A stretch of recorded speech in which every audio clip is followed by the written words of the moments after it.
ಇಲ್ಲಿ ಪುಸ್ತಕದಲ್ಲಿ ಏನು ಓದಿದ್ದಾರೆ ಹಲವಾರು ಯೋಜನೆಗಳು ಹಿಂದೆ ಈಗಾಗಲೇ ಪ್ರಾರಂಭ ಆಗಿ ಹಲವಾರು ಹಿಂದಿನ ಸರ್ಕಾರಗಳಲ್ಲೇ ತೀರ್ಮಾನ ಆದಂಥವನ್ನೇ ಓದಿದ್ದಾರೆ.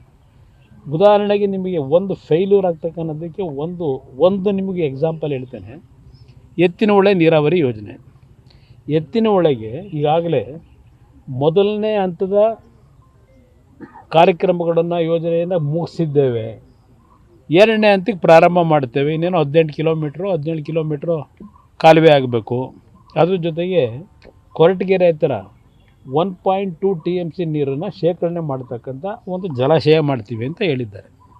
2018ರಲ್ಲಿ 5.57 TMC ನೀರನ್ನು ಹಿಡಿದಿಟ್ಕೊಳ್ತಕ್ಕಂಥದ್ದಕ್ಕೆ ಒಂದು ಜಲಾಶಯ ದೊಡ್ಡಬಳ್ಳಾಪುರ ಕೊರಟಗೆರೆ ಮಧ್ಯದಲ್ಲಿ ಆಗ್ತಕ್ಕಂಥದ್ದಕ್ಕೆ ಒಂದು ತೀರ್ಮಾನಗಳಾಗಿ ಜೀವೋ ಎಲ್ಲ ಇಶ್ಯೂ ಆಗೋಗಿತ್ತು. ಆಮೇಲೆ ನನ್ನ ಸರ್ಕಾರ ಹೋಯಿತು, ಯಡಿಯೂರಪ್ಪನವ್ರು ಬಂದರು. ಆ 5.57 TMC ನೀರು ಶೇಖರಣೆ ಮಾಡ್ತಕ್ಕಂಥ ಜಲಾಶಯವನ್ನು ಕಟ್ ಡೌನ್ ಮಾಡಿ 2 TMCಗೆ ಅಂತ ಅವ್ರು ಮಾಡಿದರು. ಅದನ್ನೀಗ 1.2 TMC ಇವರು ಇಳಿಸಿದ್ದಾರೆ. ಈಗಾಗಲೇ ಯಾವೊಂದು ನಮ್ಮ ಪರಿಸರ ಇಲಾಖೆಯಿಂದ ಫಾರೆಸ್ಟ್ ಡಿಪಾರ್ಟ್ಮೆಂಟಿಂದ ಈಗಾಗಲೇ ತಕರಾರಾಗಿದೆ. ಇವರು ಹೇಳ್ದೆ ಕೇಳದೆ ಪರ್ಮಿಷನ್ಗಳಿಲ್ಲದೆ ವಯಲೇಟ್ ಮಾಡಿ ಸುಮಾರು 24 ಕಿಲೋಮೀಟ್ರ್ ಕಾಲುವೆಗೆ ಇವತ್ತು ಏನು ಒಂದು ಸಮಸ್ಯೆಗಳನ್ನು ಇವರೇ ಉದ್ಭವ ಮಾಡ್ಕೊಂಡಿದ್ದಾರೆ. ಇದೆಲ್ಲ ಇದೆ. ಈಗ ನೀರನ್ನು ಹೇಳ್ತಾನೆ ಇದ್ದಾರೆ ಕಳೆದ 2 ವರ್ಷದಿಂದ ಈ ಜೂನಿಗೆ ಕೊಡ್ತೀವಿ ಅಂತ ಹೇಳಿ. ಇಲ್ಲಿ ಆ ಎತ್ತಿನಹೊಳೆ ಪ್ರಾಜೆಕ್ಟ್ನ ನೀರನ್ನು ಚಿಕ್ಕಬಳ್ಳಾಪುರ ಕೋಲಾರಕ್ಕೆ ತಗೊಂಡು ಹೋಗ್ತಕ್ಕಂಥ ನಿಟ್ಟಿನಲ್ಲಿ ಈಗ 5 TMCಯಿಂದ 1.2 TMC ಇಳಿಸಿರೋದು.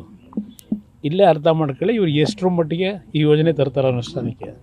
ಒಂದು ಕಾರ್ಯಕ್ರಮ ನಿಮ್ಗೆ ಹೇಳ್ತಾ ಇದ್ದೀನಿ ಯಾವ ಥರ ಇದೆ ಅಂತೇಳಿ. ಹಲವಾರು ನೀರಾವರಿ ಯೋಜನೆಗಳ ವಿಷಯದಲ್ಲಿ ದುಡ್ಡೇ ಇಟ್ಟಿಲ್ಲ. ದುಡ್ಡು ನೀಡದೆ ಸುಮ್ಮನೆ ಘೋಷಣೆ ಮಾಡಿದ್ದಾರೆ. ಅದು ಎಷ್ಟು ದಿವಸ ಆ ಘೋಷಣೆ ಇರಲಿಕ್ಕೆ ಸಾಧ್ಯ? ಭರಪೂರ ಘೋಷಣೆ ಇದೆ, ಅದರಲ್ಲೇನು ಸಂಶಯನೇ ಇಲ್ಲ. ಆದರೆ ಇವರು ಬಜೆಟ್ನ 3.5 ಗಂಟೆ ಓದ್ತಕ್ಕಂಥ ಖುಷಿಲೂ ಓದಲಿಲ್ಲ. ಅಲ್ಲಿ ಅವ್ರ ಪಾಪ ಒಂದೊಂದು ಪದ ಬಳಕೆ ಮಾಡಬೇಕಾದ್ರೆ ಅವರಿಗೆ ಇದ್ದಂಥ ಒಂದು ಶ್ರಮ ತಾವು ಬಹುಶಃ ನೋಡಿರ್ಬೋದು ಟಿ ವಿಗಳಲ್ಲಿ. ಎಷ್ಟೆಷ್ಟು ಪಾಪ ಅವರು ಕನ್ನಡದಲ್ಲಿ ಇದನ್ನು ಪಾಠ ಮಾಡೋರು ಅವರು ಭಾಳ ಜನ MLAಗಳಿಗೆ. ಅದೆಂಥದ್ದು ನಿಮ್ಮ ಸಂಧಿಗಳ ವಿಷಯದಲ್ಲೆಲ್ಲ ವ್ಯಾಕರಣದ ಸಂಧಿ ವಿಷಯದಲ್ಲಿ. ಇಲ್ಲಿ ನೆನ್ನೆ ಅವರು ಓದಬೇಕಾದ್ರೆ ಅವ್ರು ಪಡ್ತಾ ಇದ್ದಂಥ ಶ್ರಮ ನೋಡಿದಾಗ ಜನಗಳ ಪರಿಸ್ಥಿತಿ ಏನಾಗುತ್ತೆ ಅನ್ನೋದನ್ನು ಆ ಶ್ರಮದಲ್ಲಿ ನಾವು ಕಾಣ್ತಾ ಇದ್ದೆ. ನ್ಯೂಸ್ ಫಸ್ಟ್ ನಿರ್ಭೀತಿಯಿಂದ ನಿಮ್ಮ ಪರವಾಗಿ.